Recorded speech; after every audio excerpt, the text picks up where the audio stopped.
Hindi short hand की practice dictation 80 शब्द प्रति मिनट गति से डिक्टेशन 5 सेकंड में शुरू होगी। स्टार्ट। हरियाणा में बास्केटबॉल के 2 खिलाड़ियों की मौत को भले ही हादसे के तौर पर देखा जाए, लेकिन यह दरअसल राज्य के समूचे तंत्र में खेलों के प्रबंधन से लेकर व्यवस्था से जुड़े अधिकारियों और वहां की खेल नीति पर एक गंभीर सवाल है। इससे अफसोसनाक और क्या होगा कि बास्केटबॉल के ये खिलाड़ी अपनी मेहनत और लगन से देश के लिए कुछ बड़ी उपलब्धि हासिल करना चाहते थे, लेकिन सरकारी अव्यवस्था और लापरवाही की वजह से उनकी जान चली गई।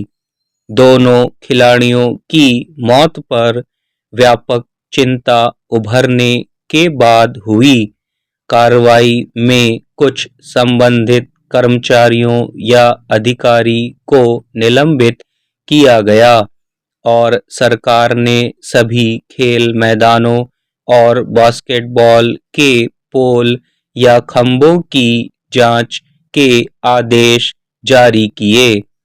मगर सवाल है कि जो खंभे हादसे की वजह बने, लंबे समय से जर्जर हालत में होने के बावजूद संबंधित सरकारी महकमों ने उनकी अनदेखी क्यों की।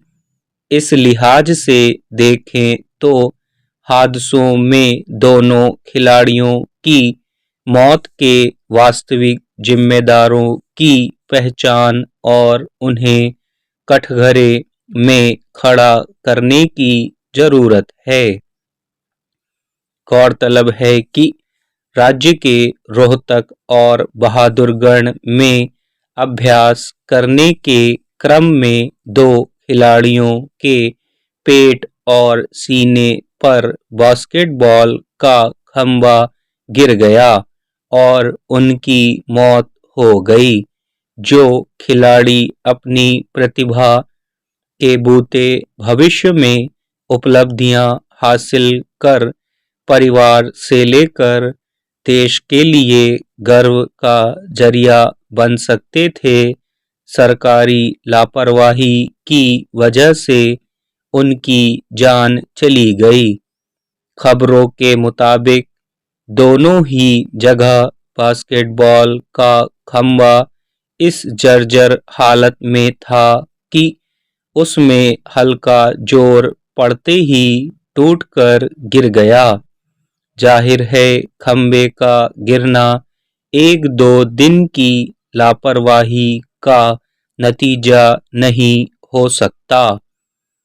रोहतक के लाखन माजरा स्थित स्टेडियम में करीब 500 खिलाड़ी अभ्यास करते हैं। वे बीते काफी समय से खेल विभाग के अधिकारियों से लेकर मुख्यमंत्री तक से मैदान की गुणवत्ता और उपकरणों को ठीक कराने की मांग कर रहे थे, मगर उनकी मांग पर किसी ने समय पर ध्यान देना जरूरी नहीं समझा। अंदाजा इससे लगाया जा सकता है कि राज्य में कई अन्य जगहों पर भी खेल मैदानों में जरूरी संसाधनों और उपकरणों की दशा ऐसी है कि खिलाड़ी खेलते या अभ्यास करते हुए हर समय एक तरह के जोखिम से गुजरते हैं। सवाल है कि जो सरकार 2 खिलाड़ियों की जान जाने के बाद राज्य के खेल मैदानों में बुनियादी ढांचों की जांच कराने को लेकर सक्रिय दिखी, क्या ऐसा वह पहले नहीं कर सकती थी? हरियाणा एक खेल प्रधान राज्य रहा है। स्टॉप।